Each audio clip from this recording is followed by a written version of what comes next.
Halo, kami dari kelompok 1 mata kuliah Perilaku Individu dan Proses Mental kelas B1 akan menjelaskan mengenai bahasa. Adalah anggota dari kelompok kami.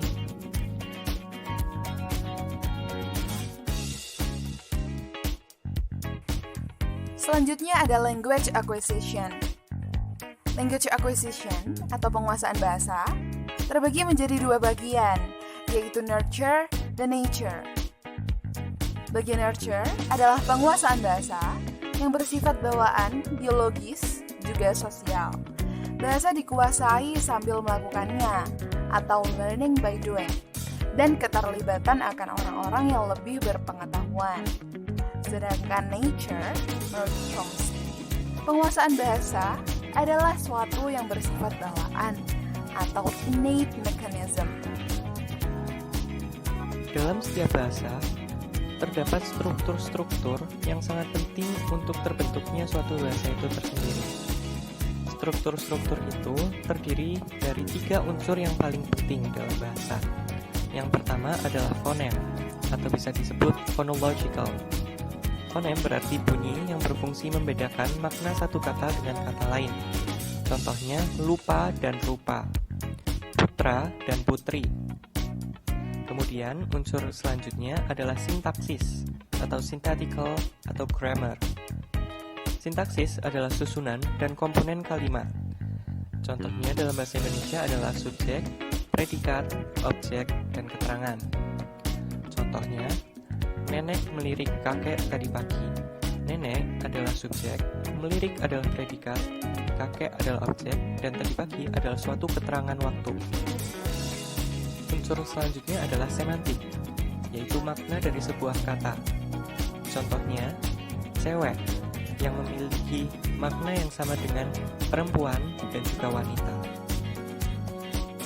Ada pula faktor-faktor yang mempengaruhi bagaimana suatu bahasa dapat dipahami.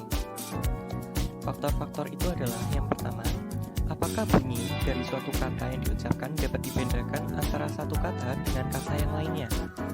Kemudian, apakah kata yang dipakai dapat dikenali dan juga diketahui artinya. Lalu, apakah sintaksi dan semantik telah digunakan dengan benar. Nah, peran otak dalam pemahaman bahasa itu merupakan peran dari bagian learning yang dapat dilihat pada gambar pada area yang berwarna biru. Lalu, bagaimana sih suatu bahasa diproduksi? Terdapat beberapa teori yang dapat menjelaskan mengenai produksi suatu bahasa. Yang pertama, spreading activation theory. Teori ini berdasar bahwa ada 4 level dalam pemrosesan produksi bahasa, yaitu semantik, sintaksis, morfologis, dan fonologis. Teori ini juga mengatakan bahwa pemrosesan ini tidak selalu berjalan pada waktu yang tepat untuk setiap item, sehingga akan terjadi kesalahan yang terjadi dalam berbicara. Teori yang kedua, anticipated and perseverated errors. Teori ini mengembangkan teori sebelumnya dan menjelaskan bahwa kesalahan yang mungkin muncul adalah anticipatory and perseverated errors, yaitu kata yang diucapkan sebelum atau setelah seharusnya diucapkan. Teori selanjutnya adalah word from encoding by activation and verification. Teori ini menjelaskan bahwa produksi bicara muncul karena adanya jaringan aktivitas antara konsep leksikal dan kata-kata yang ada dalam kamus mental kita. Pertama, ada persiapan konseptual dan pemilihan kata. Kemudian, diberi informasi morfologis dan fonologis sehingga kita mampu memproduksi kata yang diinginkan. Nah, dalam otak, peran untuk memproduksi bahasa adalah peran dari Broca, yaitu dalam gambar adalah area yang berwarna biru. Jika terjadi kerusakan pada area tersebut, akan menimbulkan berbagai gangguan bahasa. Contohnya saja anomia, yaitu tidak mampu menyebut nama suatu benda. Agrammatism, yaitu memiliki pengetahuan tentang kata, tapi tidak dapat menyusunnya dalam struktur grammar yang tepat. Dan ada juga afasia, yaitu mampu memahami bahasa namun tidak dapat memproduksinya. Bilingualisme adalah akuisisi dua bahasa dengan suara, kosakata, dan aturan gramatikal yang berbeda. Pertanyaannya adalah, apakah bilingualisme dapat menghambat edukasi anak? Apakah bilingualisme dapat menghambat edukasi anak? Jadi terdapat klaim. Klaim yang pertama adalah belajar dua bahasa sekaligus akan memperlambat perkembangan bahasa saat kecil. Beberapa studi menemukan bahwa anak bilingual memiliki jumlah kosakata yang lebih sedikit pada masing-masing bahasanya daripada anak yang hanya belajar satu bahasa. Klaim yang kedua, yaitu bilingualisme memperlambat proses dan kemampuan kognitif. Nyatanya, dalam beberapa kasus, bilingual memiliki kemampuan yang lebih tinggi daripada monolingual.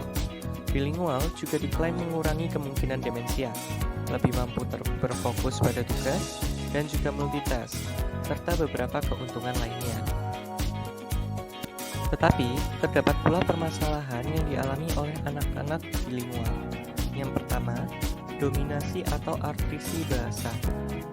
Biasanya dalam berinteraksi dengan lingkungannya, anak bilingual hanya menggunakan satu bahasa yang lebih dominan.